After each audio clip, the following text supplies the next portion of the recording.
আমাদের এত আশ্বাস দেওয়ার পরে হঠাৎ করে কোথার থেকে কি হলো জানি না। কেউ আস্তিনের ভিতরে সাপ হয়ে থাকে, কেউ প্রকাশ্য শত্রু হয়ে থাকে।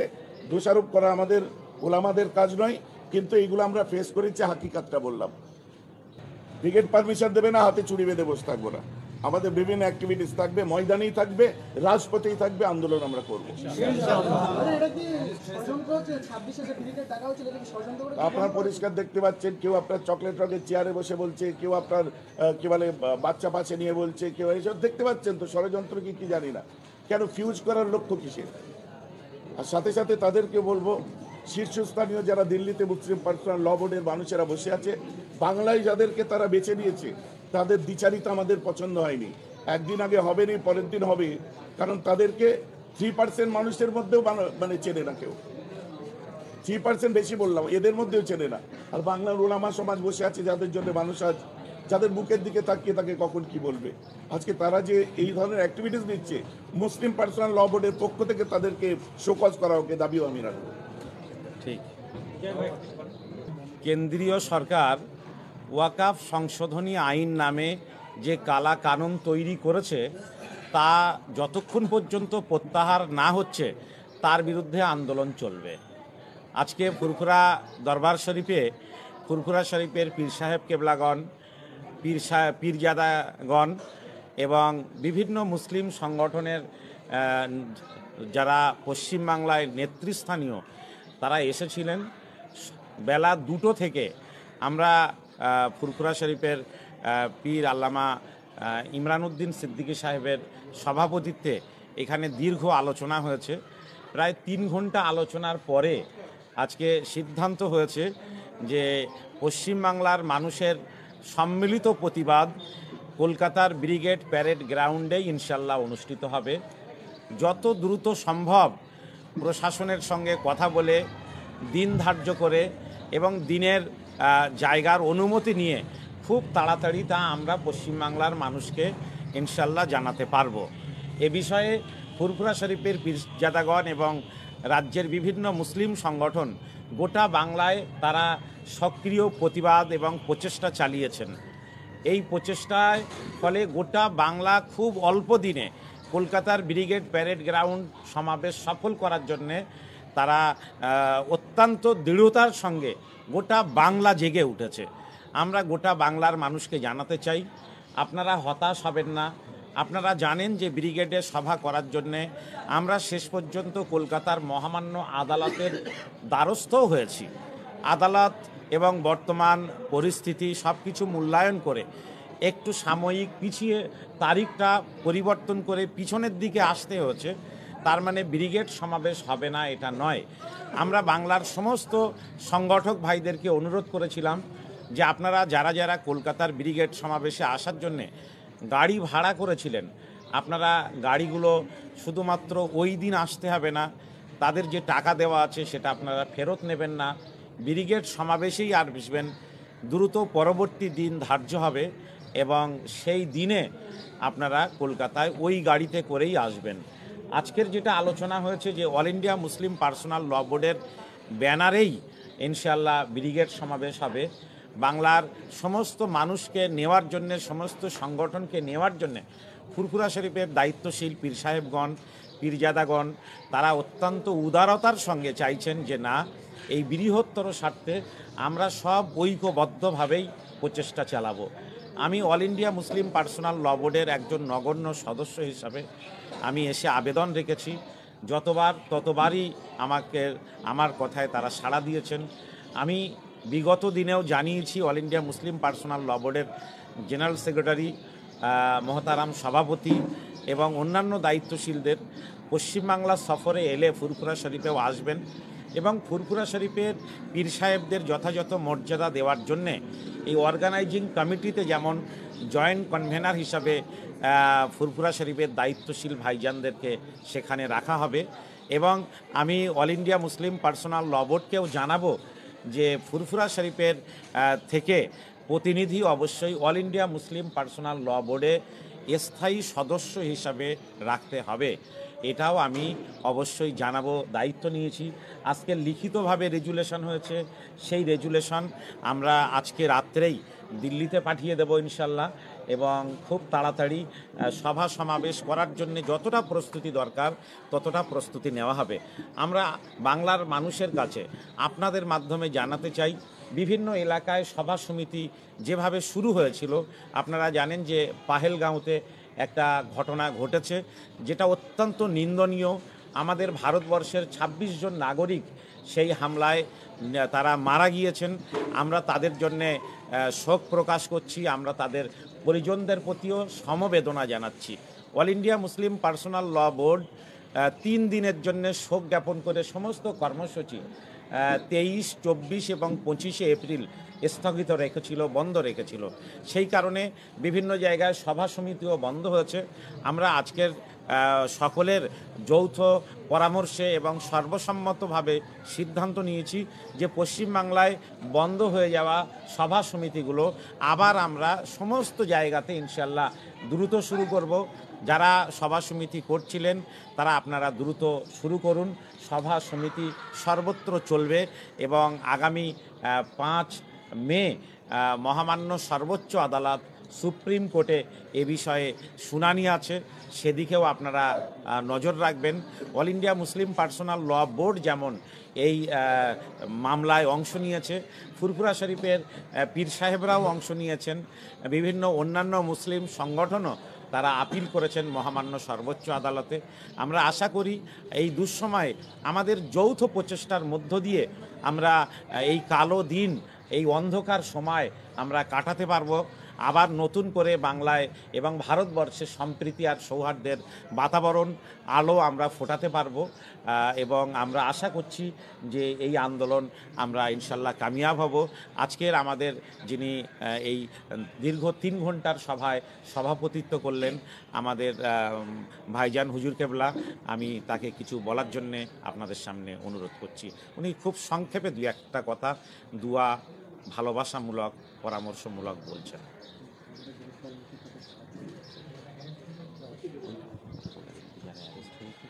আসসালামু আলাইকুম, সকলকে সালাম জানাই, ভালোবাসা জানাই। আজকে আপনারা সকলে জানেন ফুরফুরা দরবার শরীফে বিভিন্ন সংগঠনের প্রতিনিধিরা এসেছিলেন এবং কামরুজ্জামান ভাইয়ের উদ্যোগী আজকে আমাদের এখানে একটা মিটিং হয়েছে। সমস্ত আমার পীরজাদা ভাইরা ছিলেন, আরও অনেকে বুদ্ধিজীবী, অনেক দরবারের অনেকে ছিলেন, অনেক দরবার থেকে অনেকে এসেছিলেন। আজকে ৩ ঘন্টা আমাদের যে আলোচনা হয়েছে সেই আলোচনা আপনাদের সামনে আমাদের জনাব মৌলানা কামরুজ্জামান সাহেব তুলে ধরলেন। তা আমরা সেই দিকেই আমরা দৃষ্টি রেখেছি, আমরা সেই কর্মসূচির ওপরই আমরা ইনশাল্লাহ এগোবো। আর আমরা যাতে ওই সভাটা আবার আমাদের ব্রিগেডে করতে পারি সেই জন্য সব রকমভাবে আমরা চেষ্টা করব। আইনি যে সমস্ত ব্যাপার আছে এবং সর্বদিক থেকে আমরাও কামরুজ্জামান ভাইয়ের পাশে থাকবো, থেকে আমরা চেষ্টা করব ইনশাল্লাহ। এবার বাকি আল্লাহর মর্জি মাওলা আজহা মাওলা। বন্দি মুক্তির ব্যাপারটা বলা হয়নি, যেটা আমাদের সিদ্ধান্ত হয়েছে। ভাইজান, বড় ভাইজান বলেন, লেখা আছে বলুন, তলায় লেখা আছে বন্দীদের যে মুক্তির যে। তুমি বলতে পারো। বলেন না,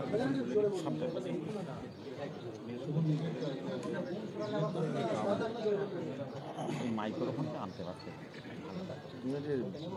দাও কেন? বলুন। আসসালামু আলাইকুম রহমতুল্লাহ।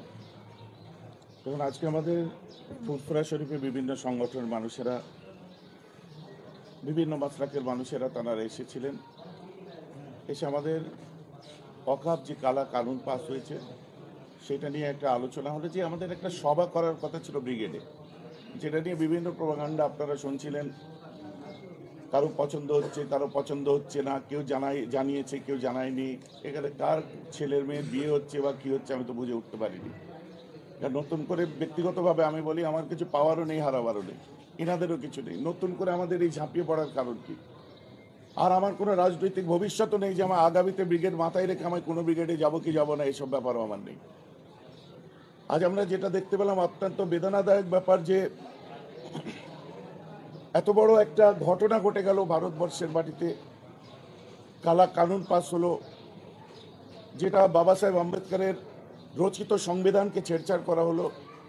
সেখানে চিৎকার করার জন্য যখন কেউ আওয়াজ তুলছে, কেউ চিৎকার করছে, কেউ আওয়াজ তুলছে, পিছনে তকমা দিয়ে দেওয়া হচ্ছে সাম্প্রদায়িক, বা এটা মুসলমানদের আন্দোলন, হিন্দু মুসলমান খেলা চলে আসলো। পার্লামেন্টে যারা লড়াই করেছে তাদেরকেও স্যালুট জানাই, তারা তো মুসলমান নয়। আর বিভিন্ন স্কলার পার্সন যারা, ইন্টেলেকচুয়াল পার্সন যারা আজও লড়াই করছে আমাদের এই আন্দোলনে আছে, তাদেরকেও আমরা স্যালুট জানাই। বিভিন্ন সম্প্রদায়ের মানুষেরা আছে। এই আন্দোলন করতে গিয়ে মুর্শিদাবাদে একটা অপ্রীতিকর ঘটনা ঘটে গেল, যেটা না ঘটলেই ভালো হতো। অবাঞ্ছিত ঘটনা, প্রাণ গেল, তাদের প্রতি আমার সমবেদনা। উল্টো দিকে অনেক নিরীহ ছেলেদের সেই কেসের অন্তর্ভুক্ত করে তাদেরকে তুলে নেওয়া হলো, তারা আজ, অথচ তারা তার সঙ্গে কোনোভাবে, আমরা গ্রাসরুট লেভেলে যেটা খবর নিয়ে আমরা হোমওয়ার্ক করে দেখেছি, পুরো তাদের সম্পর্ক নেই, অথচ সেই ছেলেগুলো কেস খেয়ে বসে রইল। আমরা চাইবো একদিকে যেমন ব্রিগেড হোক। আর শুনুন, একটা কথা ভেঙে দিই, ব্রিগেড ব্রিগেড ব্রিগেড দিয়ে যারা জলঘোলা করছে, আমি যে দেখেছি, ওই যে দেখেনি, এই হয়েছিল, ওই হয়েছিল, অমুক তমুক, না এখানে কোনো কামরুজ্জামান সাহেব ফ্যাক্টর, না কোনো হুজুর ফ্যাক্টর, না কোনো ফ্যাক্টর, কিছু ফ্যাক্টর নয়। আমরা হুজুররা, কামরুজ্জামান সাহেব এবং বিভিন্ন দলমতের মানুষ, বিভিন্ন সংগঠন এক জায়গায় হয়েছে, কারণ সওয়ালটা কম এসেছে। এখানে ব্যক্তিগত সব স্বার্থ ত্যাগ করে দিয়ে, ক্রোধ গ্লানি ত্যাগ করে দিয়ে, আমার মনে হয় যে এই জায়গাটায় যদি না ঝাঁপিয়ে পড়া হয়, কাল আল্লাহর কাছে আমাদেরকে মুখ দেখাতে হবে। বাকি রইল উৎপাটন, যে সমস্ত কথাবার্তাগুলো উড়ে কানে আসছে, এসবের আমি চুল পরিমাণ গুরুত্ব দিই না। যে এই হলে ওই হবে, ও থাকলে ওই হবে, অমুক থাকলে অমুক হবে, এসব বাচ্চাদের ওই হাড়িকুচি খেলা, ওসব গুরুত্ব দিই না আমি। বাকি আমরা যে আজ এখানে বসলাম, ব্রিগেড পারমিশন হবে, ব্রিগেড করব। পারমিশন হবে না ঘরে হাত চুরি হাতে দিয়ে বসে থাকবো? আর দেখতেই তো পাচ্ছেন সমস্ত রাজনৈতিক দল তারা ব্রিগেড করছে, সমস্ত দল রাজনৈতিক দলের তারা পারমিশন পেয়ে যাচ্ছে। আমাদেরও লক্ষ্য করার আছে কারা পারমিশন পাচ্ছে আর কারা পারমিশন পাচ্ছে না। পীড়িত কাদের সঙ্গে বেশি থাকলে পারমিশন পাওয়া যায়, আর আমরা কেন পেলাম না? যে আমাদের সেই পীড়িত নেই বলেই আজ আমরা পাইনি। সরকারি আপনার কি বলে, বিভিন্ন রাজনৈতিক দল যারা পারমিশন পেয়েছে, ভিতরে নিশ্চয়ই পীড়িত আছে, না হলে কিছু একটা টান আছে। আগামীতেও কারা পায় আমরা সেটাও দেখব। আর আমরা কেন পেলাম না এটাও পর্যালোচনা সেই সময় করা হবে। বাকি ব্রিগেড হবে ইনশাল্লাহ। আমরা পারমিশন দিয়ে ডেট সম্প্রচার করব। পহলগামটা বলতে পারেন, আজি পহলগামটা স্টার্ট করে দাও। তো এটা আমরা আলোচনা করে মাফ করবেন, পারমিশন নিয়ে আমরা সম্প্রচার করব। আমাদের এত আশ্বাস দেওয়ার পরে হঠাৎ করে কোথার থেকে কি হলো জানি না। কেউ আস্তিনের ভিতরে সাপ হয়ে থাকে, কেউ প্রকাশ্য শত্রু হয়ে থাকে। দোষারোপ করা আমাদের ওলামাদের কাজ নয়, কিন্তু এইগুলো আমরা ফেস করেছি, হাকিকাতটা বললাম। তারপরে আমরা কদিন একটু আন্দোলন থামিয়ে রেখেছি। আর আপনাদেরকেও বলবো একটু, কারণ ওই মেয়েটিকে আমরা সমবেদনা জানাই যে 6 দিন বিয়ে করে স্বামীর পাশে বসেছিল, স্বামীর লাশ আগলে।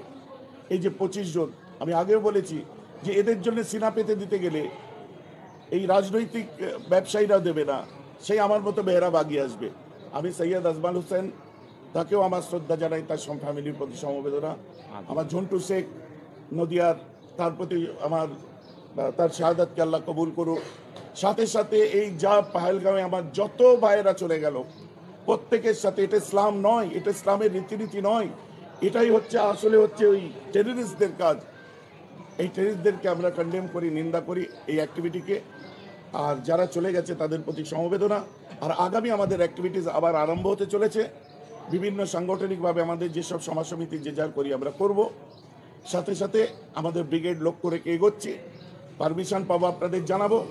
আর তা নাহলে এই মধ্যে থেকে মজা নেওয়া মানুষগুলো মজা নিতে থাকবে, যেটা আমাদের অত্যন্ত জাতির কাছে এদেরকে জবাব দিতে হবে একদিন, যে কওমের স্বার্থ ছেড়ে দিয়ে নিজের স্বার্থ দেখছি বোধহয়, জানি না কি ব্যাপার।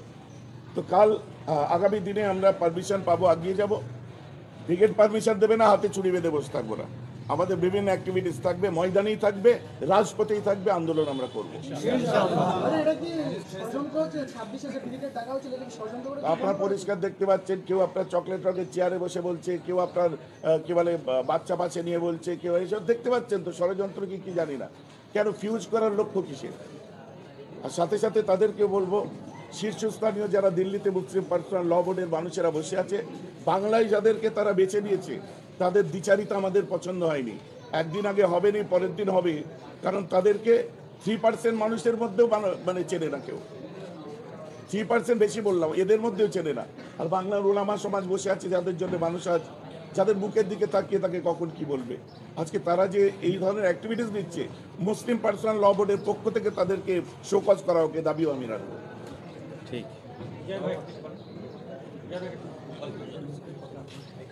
আমাদের আজকে 3 ঘন্টা ব্যাপী যে আলোচনা লাগবে না, জোরে আমাদের 3 ঘন্টা ব্যাপী যে আলোচনা, সেই আলোচনাতে যা যা সিদ্ধান্ত নেওয়া হয়েছে, অ্যারেস্ট আমার ইনকমপ্লিট রইলে একটু বলে দেন। যে আলোচনা হয়েছে সেগুলো আমার বড় ভাইজানেরা সবাই মিলে আলোচনা করেছেন। আর একটা পয়েন্ট বাকি আছে, সেটা একটু বলে দিই। সেটা হলো আজকের ফুরফুরা শরীফের বিভিন্ন দায়িত্বশীল পীরজাদাগণ এবং রাজ্যের বিভিন্ন মুসলিম সংগঠনের নেতৃস্থানীয়গণ একটা সিদ্ধান্ত নিয়েছেন। সেটা হলো যে আমাদের প্রত্যেকের পক্ষ থেকে আমাদের পশ্চিমবঙ্গের মুখ্যমন্ত্রীর কাছে জোরালো দাবি থাকবে যে এতদিন পর্যন্ত যেখানে যেখানে ওয়াকাফ আইনের বিরুদ্ধে আন্দোলন করতে গিয়ে মানুষকে অ্যারেস্ট করা হয়েছে, তাদের মধ্যে যারা নির্দোষ আছেন, কারণ আমরা দেখেছি মাস অ্যারেস্ট হয়েছে, মানুষকে কোনো কিছু না তাকিয়ে মানুষকে অ্যারেস্ট করা হয়েছে। তো এই মাস অ্যারেস্টের মধ্যে বহু মানুষ আছেন যারা নির্দোষ। তো সেই নির্দোষদেরকে অবিলম্বে তাদেরকে জেল থেকে মুক্তি দেওয়া হোক, এই দাবি আমাদের পশ্চিমবঙ্গের প্রত্যেক গ্রুপের, প্রত্যেক অর্গানাইজেশনের যারা নেতৃস্থানীয় আছেন তাদের দাবি, ফুরফুরা শরীফ পীরজাদাদের দাবি। এবং আরেকটা কথা, যে আমরা যতদিন পর্যন্ত ওয়াকাফ আইন প্রত্যাহার না হচ্ছে, পশ্চিমবঙ্গের মুসলমানগণ ততদিন আন্দোলন করবেন, রাস্তায় থাকবেন। আমাদের কাছে ইতিমধ্যে খবর এসে পৌঁছেছে, আপনারাও সকলে জানেন, যে পশ্চিমবঙ্গের বিভিন্ন থানার যারা দায়িত্বশীল আছেন, যারা অফিসার আছেন, তারা আমাদেরকে ওয়াকাফ আন্দোলনের জন্য তারা অনুমতি দিচ্ছেন না।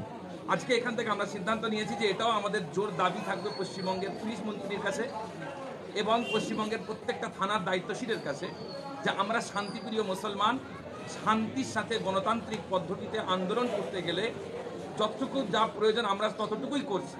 সেই জন্য আপনারা অবশ্যই আমাদেরকে সাথ দিন, যাতে কোনো অপ্রীতিকর ঘটনা না ঘটে, সেই জন্য আপনারা ব্যবস্থা নিন। এর সাথে সাথে আমাদেরকে এই আন্দোলন গণতান্ত্রিক পদ্ধতিতে আন্দোলন হবে, এর জন্য আপনারা অনুমতি দিন। সেই দাবিটাও আমাদের আজকে সকলের পক্ষ থেকে পশ্চিমবঙ্গের সমস্ত আধিকারিকদের কাছে থাকলো। মুখ্যমন্ত্রীরা বলছে যে দিল্লি গিয়ে আন্দোলন করুন, এখানে আন্দোলন করার কোনো লাভ নেই। উত্তর কেউ দেবেন? না, দিল্লি যে আন্দোলন, তো ওই ভাঙড়ির সোনপুরে যারা আন্দোলন করলো, ওরা সোনপুরটা দিল্লির মধ্যে না ওয়েস্ট বেঙ্গলের মধ্যে? 20 তারিখ, গত 20 তারিখে এইসব অবাঞ্ছিত কথাবার্তা। মানে দিল্লিতেও হচ্ছে, কে বলেছে আন্দোলন? দিল্লিতেও আন্দোলন চলছে। করছে কারা? ওয়াকাফ এবং যারা সংবিধান প্রিয় মানুষেরা কাশ্মীর থেকে কন্যাকুমারী তারা আন্দোলন করছে। সেখানে আমাকে যেই করতে হবে তার কি মানে? দিল্লিতে দিল্লির লোক, বোম্বের লোক, এই আন্দোলনটাই সব জায়গায় হচ্ছে। বাংলার মানুষ বাংলায় করছে। সাজ্জাদ ভাই একটু বলেন।